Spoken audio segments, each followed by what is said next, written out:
नमस्कार, मैं हूं देवेंद्र गांधी और आप देख रहे हैं अभी अभी ब्रेकिंग। इस वक्त आमने सामने में हमारे साथ मौजूद हैं घरौंडा के नेता जेपी शेखपुरा। जेपी शेखपुरा जी, आपका स्वागत है। आमने सामने में सीधी बात करेंगे जेपी शेखपुरा जी से, उनकी राजनीतिक पारी की और साथ ही समाज सेवा से जो उन्होंने राजनीति में एंट्री ली है। जेपी शेखपुरा जी, स्वागत है आपका हमारे इस शो में आमने सामने में। आपसे सीधा सवाल मैं लेता हूँ। अन्ना के आंदोलन से आपने शुरुआत की और अब आपने राजनीति में छलांग लाई, वजह क्या है? पहली तो बात, आपने नेता कहा, हमारे को हम कहना चाहते हैं कि हम आज का जो नेता है वो हम सुभाष चंद्र बोस जो नेताजी थे उसकी रास्ते पे चल करके वही नेता कहलाना पसंद करते हैं। तो राजनीति में राम राम से पारिवारिक राजनीति से हूं मैं। हमारे पिताजी ने 2 बार इलेक्शन घरौंडा हल्का से लड़े हैं विधानसभा में। तो राम राम से बचपन से ही राजनीति को देखता देखता, जैसे ही इनेलो पार्टी में प्रवक्ता भी था मैं 2010 से पहले। और जैसे जैसे देखा, जैसे ही मैं अन्ना आंदोलन देखने वहां दिल्ली गया तो वहां मैंने पहली बार देखा कि हाथों में तिरंगा झंडा लिया खड़े हैं और भारत माता की जय बोल रहे हैं, आजादी के दीवानों की जय बोल रहे हैं। तो उसको देख करके 1 दिन गया, 2 दिन गया, 6 दिन लगातार गया। फिर मैंने देखा कि ये तो जिंदगी जो चल रही है और ये जिंदगी कभी भी पूरी हो सकती है और इस जिंदगी में कुछ ना कुछ करके दिखाना चाहिए। तो राजनीतिक पार्टियों में पारिवारिक नेता जिंदाबाद के नारे लगते, तो उसको महसूस कानों में दिखने लगा। तो मगर क्यों ना भारत माता की जय की जाए। तो मैं राजनीतिक पार्टी में था तो मैंने ये इस मिशन को लेके चला, पर वहां नहीं जेपी जी, मिली। अगर सामाजिक क्षेत्र से जुड़े हुए लोग राजनीति में एंट्री लेंगे तो सामाजिक क्षेत्र की जो क्रेडिबिलिटी है उस पर सवाल नहीं उठेंगे क्या? नहीं, सामाजिक मैं मेरे को कोई ये कह देते हैं कि आप समाज सेवा कर रहे हो, क्योंकि राजनीति की व्यवस्था बदलने के लिए राजनीति एक कीचड़ है।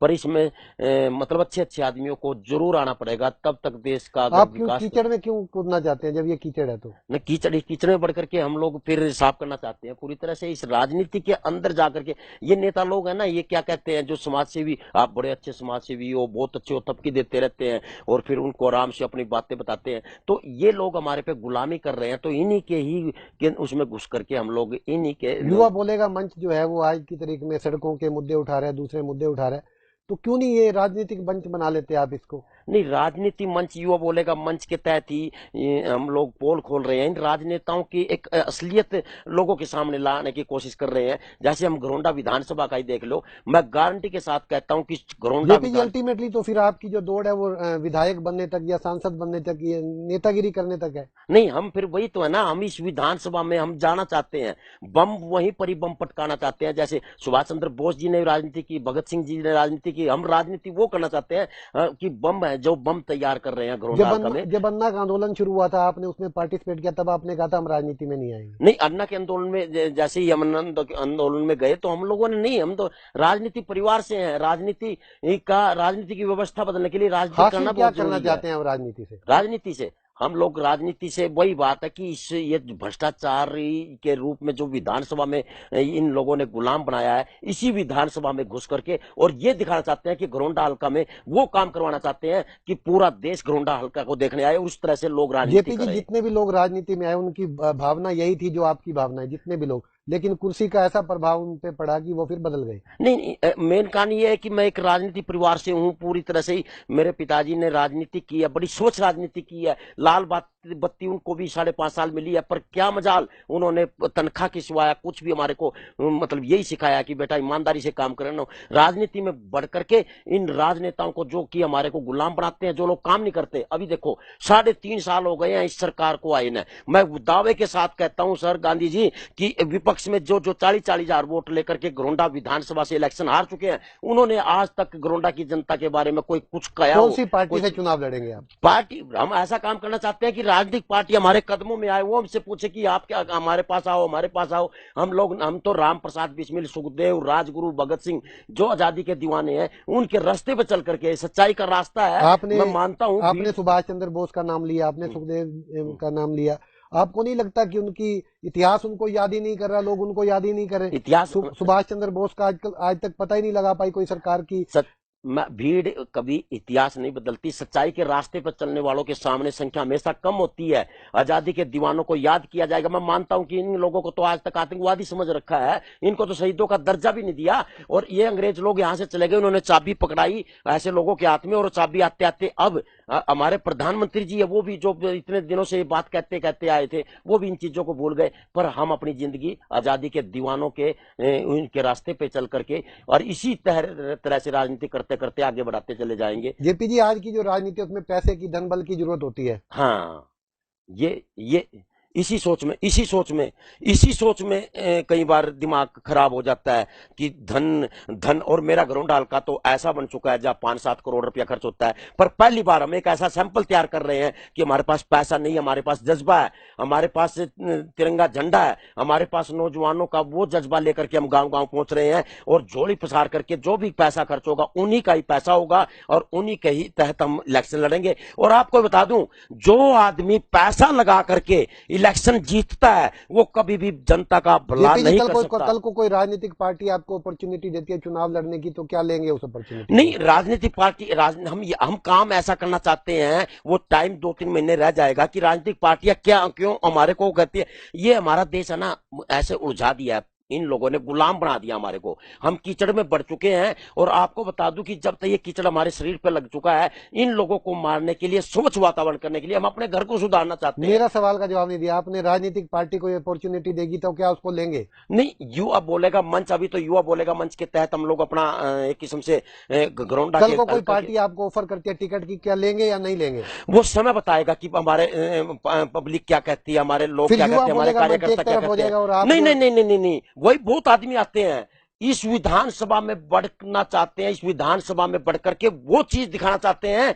कि आप पूरे भारत के लोग घरौंडा विधानसभा क्यों का क्यों सैंपल विश्वास लें। करें लोग आप पे? क्यों विश्वास करें? यही तो, क्यों विश्वास का, या 2010 से हम लोग आंदोलन करते करते, राजनीति की व्यवस्था बदलते बदलते यहां तक आए हैं। अब जरूरी हो गया है कि आने वाले 2019 में इलेक्शन लड़ने के लिए हमारा हारना जीतने से मतलब नहीं है। हमारे सामने जो पैसे वाले, जो बड़ी बड़ी खनन है, बड़े बड़े पेट्रोल पंप, स्टेडियम है, वो सामने जो आ रहे हैं, उनका एक तो खर्चा कम होगा, एक वो दारू दूरू शराब नहीं बांटेंगे, एक वो अच्छे रास्ते पे चलेंगे। उनको सबक सिखाने के लिए इलेक्शन लड़ना बड़ा जरूरी हो रहा है। हमने अपने पार्टी का नाम आपने बताया नहीं। पार्टी का, ये तो युवा बोलेगा, बराबर तोलेगा, सबकी आंखें खोलेगा।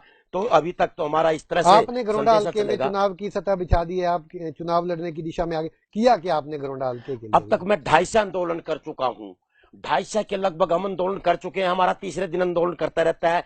105 गांव है, 105 गांव के अंदर 50 गांव ऐसे हैं, अगर गांव की सबसे बड़ी अटारी पे जाकर के मैंने कहूं कि गांव वालों सतयुग है, ध्यान से देखियो, बताओ, तो मैंने कहोगे जी इतना बहुत कुछ कर रहा है क्या? 50 गांव, हम पूरे के पूरे गांव को उठाते हैं, पूरे के पूरे गांव की समस्या लेते हैं, चाहे वो शमशान भूमि की समस्या हो, चाहे वो चकबंदी की समस्या हो, चाहे वो मक्खियों के आंदोलन की समस्या हो, चाहे वो जेपी, जब आपको मजा आ रहा है आंदोलन में तो राजनीति में क्यों घुसे चले जा रहे हैं? हाँ, ये चीज मैं ये बताना चाहता हूं, आंदोलन के जरिए राजनीति में क्यों घुस रहे हैं हम। यही चीज, आज एमएलए है, एक एमएलए विधानसभा का सेवक होता है, और एमएलए जब बनता है तो उसके बाद अहंकार हो जाता है, घमंड हो जाता है। हम स्कूटी पे, मोटरसाइकिलों पे, जब जनता सो जाएगी रात को आराम से, तो एक एमएलए का फर्ज होता है कि जाके गाड़ों में देखे कोई सीवर तो नहीं खुल रहा, कोई खड्डा तो नहीं हो रहा। हम वो चीज दिखाना चाहते हैं। हम ये दिखाना चाहते हैं कि बीपीएल के लिए मारा मारा फिर रहा है, राशन कार्ड के लिए मारा मारा फिर रहा है। एक दिन एमएलए तो वो होता है कि महीने में ये दिन बीपीएल के लिए, ये राशन कार्ड के लिए, ये बिजली बोर्ड के लिए, ये नगर पालिका के लिए, ये टुंटी या पानी की समस्या के लिए, काम तो कुछ नहीं होते। जेपी, जब आप करी राजनीति रहे हैं तो दूसरे लोग ये क्यों ना समझे कि आप राजनीति के लिए विरोध कर रहे हैं? नहीं, राजनीति में रह करके राजनीति का विरोध, राजनीति की व्यवस्था बदलना चाहते हैं, आम राजनीति करना चाहते हैं। कोई भी आदमी एमएलए को नुकवा, भाई इधर आना, या कुछ भी, एमएलए आता है, तालियां बजवाता है, फूलों की माला डलवाता आपने है। टोल टैक्स का मुद्दा उठाया, कुछ नहीं हुआ उस पर? 11 आंदोलन किए, ऑल हिंदुस्तान में घरौंडा विधानसभा के अंदर लगा हुआ टोल टैक्स सबसे महंगा टोल टैक्स, और ये टोल टैक्स हमारी जनता के लिए फ्री है, हमारी जनता के लिए, हमारे घरौंडा की जनता के लिए वहां आना जाना फ्री है। हम लोगों ने बस स्टैंड बनवाया, हम लोगों ने टोल टैक्स बनवाया, हम लोगों ने 40 गांवों का अंडरपास बनवाया, हम लोगों ने डिवाइडर बनवाया। हम वो काम करते हैं जो सड़ी हुई फाइलें दबी हुई है ना, जो इन्होंने नेताओं ने, सरकारी आदमियों ने अपनी फाइलें रख रखी है, और नेताओं के कहने पे वो फाइलें इलेक्शन के दौरान वे निकालेंगे, उससे पहले हम आवाज देकर के उन फाइलों को निकलवाना चाहते हैं। आपका घरोंडा उपमंडल बन गया, इसका क्रेडिट नहीं देंगे विधायक हाँ, रविंद्र कल्याण को? अरविंदर कल्याण जी को तो मैंने हाथ में तिरंगा झंडा दे करके और गली गली घुमाया था। जब मैं उपमंडल के लिए बैठा था, विधायक जी बन चुके हैं अब तो, अरविंदर जी मेरे पास आए थे, एक दिन मेरे को भी दे दो, एक दिन दिया मैंने, हमने उनको सभी ने मिलकर के, सामाजिक संस्थाओं ने, और वो दिल्ली चुंगी से होते हुए तिरंगा झंडा हाथ में लेकर के, और इधर से होते हुए दोपहर को, और रीढ़ की हड्डी दुखती थी, और उस टाइम वो गए, और आज मतलब 43 दिन हमारा आंदोलन चला, और आखिरी बार यही मुख्यमंत्री जी से करनाल शहर में मैं बैठा हुआ हूँ आपके इसमें, यहाँ से, ये मुझे तो पता नहीं था ये मुख्यमंत्री बन जाएगा।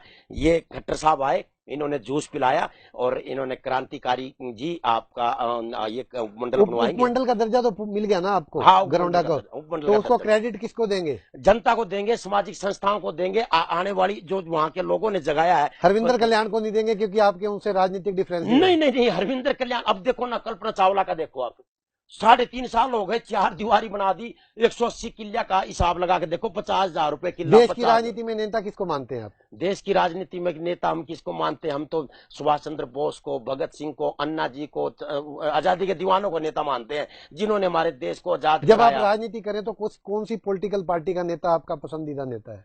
राजनीति हम कर रहे हैं, हम जिसकी सरकार उसी के साथ, जब क्योंकि कलयुग का जमाना है, सरकार खिचड़ी बनने जा रही है, पर हम लोग वो काम करना चाहते हैं। हमने तो ग्रांट चाहिए, हमने तो गांवों के शमशान भूमि भी विकास के लिए पैसा चाहिए। जिसकी सरकार आएगी उसी को ज्वाइन करके उसके साथ लग जाएंगे, वो पैसा, उससे पैसा मांगेंगे और गांवों में काम मतलब कराएंगे। आपने ये सोच लिया कि आप विधायक बन चुके हैं?